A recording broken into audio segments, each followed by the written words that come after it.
Hi guys, Berry Babe here, checking in, back from the lake. You can see leaves are starting to turn colors. I don't see it in our trees yet, but it'll be fun for you guys to watch the seasons go by.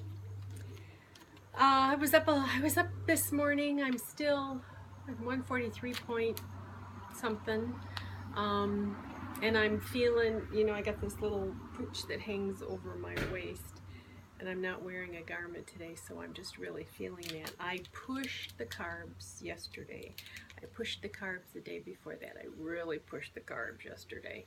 This morning, I was still showing 1.5 millimotors blood ketones, 4 red blips, and my blood glucose was 79. So I haven't checked it now. I just got home and I wanted to vlog before it got dark to see whether, topping out last night.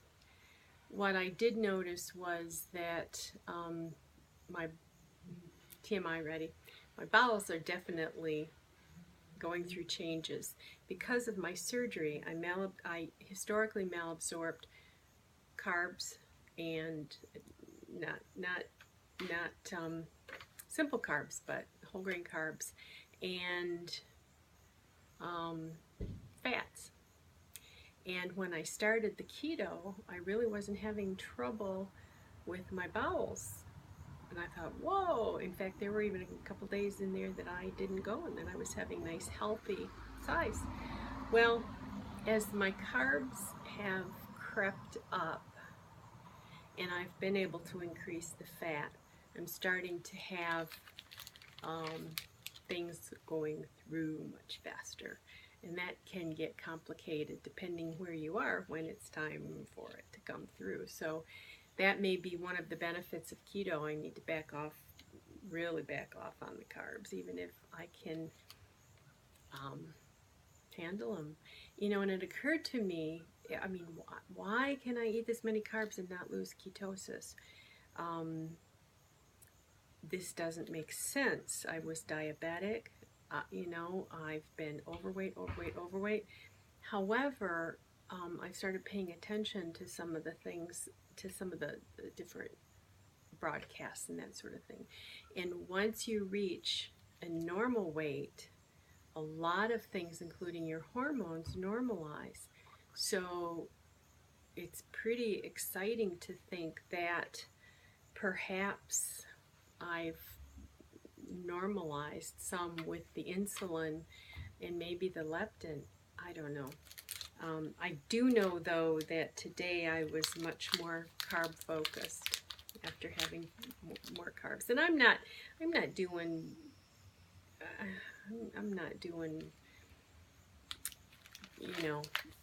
candy bars and crunchy things and that sort of thing, but I even everything you eat has carbs. Everything you eat, even I don't think pork rinds do, but the cheese you dip them in, that has carbs, and even the broth that I drink has 1 carb per cup. And so, the bars that I do. So I really was determined, and it's normal thinking. When you go up one day, you're gonna watch it. Not, oh, I'll push it one more day, and then tomorrow never comes, and you're up and up and up and up. So we were in the car on the way home. We left about 12:30, and I had broth and a ham roll up, 2 pieces of thin ham with some Swiss. And I'm in the car and I'm thinking, I think I'm hungry. I think I need, and I have, this is a Power Crunch bar. Bad news. It has 13 grams of fat. It has 8 carbs minus 1 dietary fiber, so that's 7 carbs, 5 sugars, 14 protein. But it's like a candy bar, and they had these at Trader Joe's, and they had chocolate and then chocolate peanut butter, and the chocolate ones look a little bit like a Kit Kat, but this was the lowest carb one, and I thought, well, actually I thought my daughter would like them, but I thought, well, I'm going to give them a try. Now, the chocolate, quote unquote, the white chocolate that's on them coats my teeth. Maybe it's just old lady teeth. And then I have to lick it off, but it's like a candy bar. So I do half and then do half because I don't want all those. So I was in the car and I'm thinking, you know, I had my nourishment about 11 and it was hardly 1. How can you be, you really aren't hungry. You shouldn't be hungry. How do we tell the difference between hungry, like head hunger and mouth hunger, and true physical hunger? So this is a keto bar.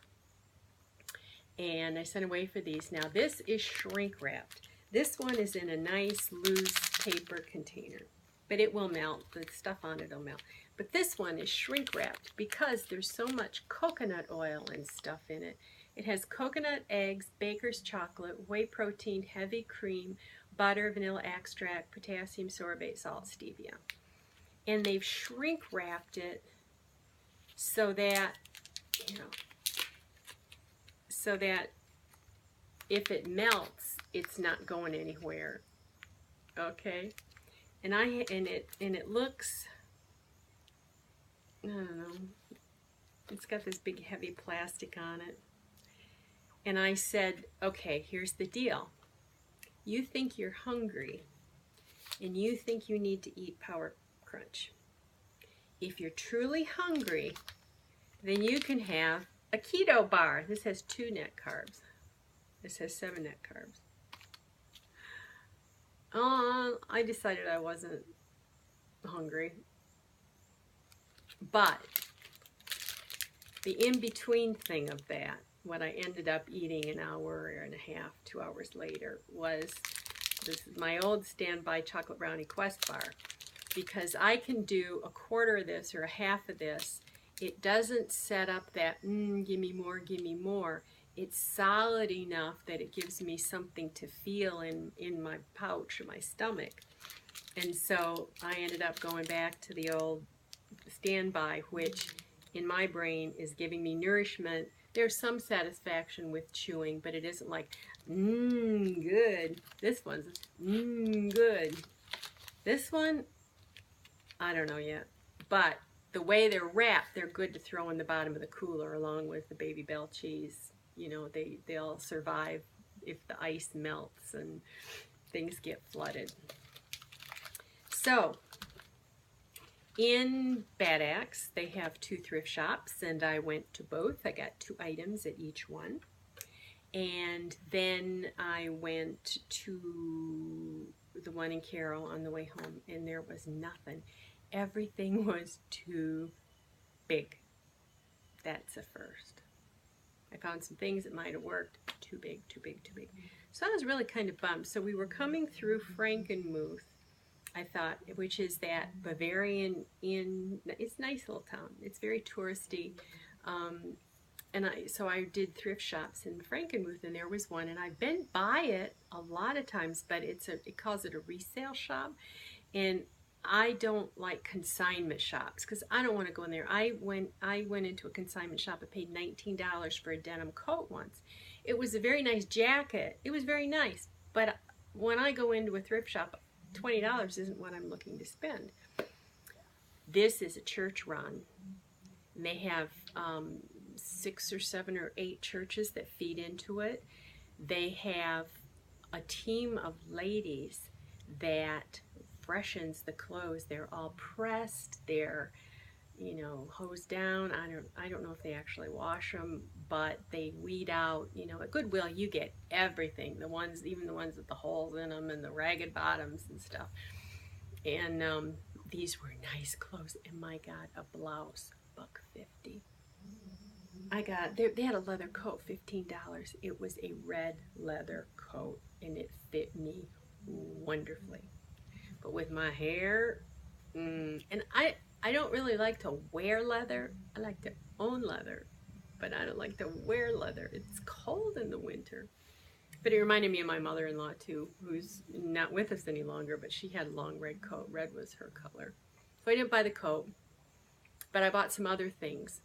But what I think I'm going to do is I'm going to do a separate video after this one and label it strictly, you know, I don't know, I can't remember what they call it, strictly for that, so that people who tune in to listen to me talk don't get bored. And I don't think I have enough time to show you everything I got for 5 minutes. I got a great big bag of stuff. She said $22.50. It was like, oh jeez. So I gave her, I pulled out a $2.20 and a $5. It's like, go.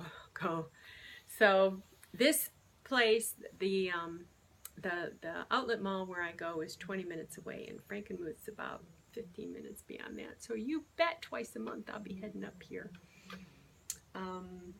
So vacation turned out well. This morning it was cooler, and then it rained for a little while after we pulled out, so it was a good time to leave. Yesterday was a perfect day. Like I said, the flies in the evening let up, and we had a nice time out. I slept not too badly last night. It takes me a couple nights to get used to being out, you know. Our next trip, I always have to look. Friday, today's Wednesday, I have Thursday, then Friday I have lunch with the girls again, and I'll show you what I think I'm going to wear. And then the middle of next month, October, we go to DC for my daughter's 2 soccer games. And so I'm starting to think about how I'm going to maintain my eating. She said that she would want to go out to dinner Sunday. So we're going to arrive Friday night, and then we'll see her Saturday at her game. She didn't know if she'd have to do homework Saturday night, whether she'd be able to go out.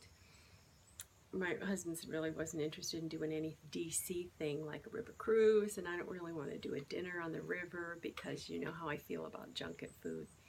So we're just going to hang loose. My brother lives up in that area. He offered to have us spend the night with him, but he's in Virginia, and the traffic up into DC is horrendous. I said, thank you so much, but the traffic is so bad. So I don't know if we would get together with them Saturday night. I just saw him. I think my daughter's going to be interested in finding a Walmart or a Target or whatever and doing some shopping while Mom's got her wallet. And because while she's in soccer, I just sent her a box of Quest bars, and she texted me. She said, "You send me bars?" And I hadn't told her they were coming because she usually takes forever to get to her mailbox. I said, yeah, because she's only hitting 1 meal a day in the dining room because her schedule's so off. So she's living on protein bars and shakes. So I'm home. I haven't hit 145. I'm hoping to be down again in the morning. I just don't know. My ankles are not super swollen. I don't think they're back to normal yet. I haven't started any supplemental protein yet. So this is still kind of really new to me. I'm still dipping purple when I found my keto strips. They were in the basket that went in and out of the trailer, and I'd forgotten to get to the bottom of the basket. So I may not be keto adapted yet because I'm still spilling in my urine. So my understanding is that when you get to the point where your butyl is high enough, I mean, it's showing in my blood 1.5, so that's quite a high, you know, it's 0.5 to 3 is the sweet spot apparently. And so 1.5, 1.2, that's good. I had 3 one day, 3.2 one day, so by the numbers I'm doing okay. It's just I go to bed every night with all that fat, that bacon in me, thinking I'm going to wake up 300 pounds, you know. And yesterday I was down, today I was up. I think that, like I said, between 140 and 145, I think I'm going to be up and down and up and down. It's just I'm going to have to pay attention so I don't keep going. Okay, I'm out of time, so I'll talk to you. I'm going to do my grocery haul, not grocery haul, clothing haul. Bye.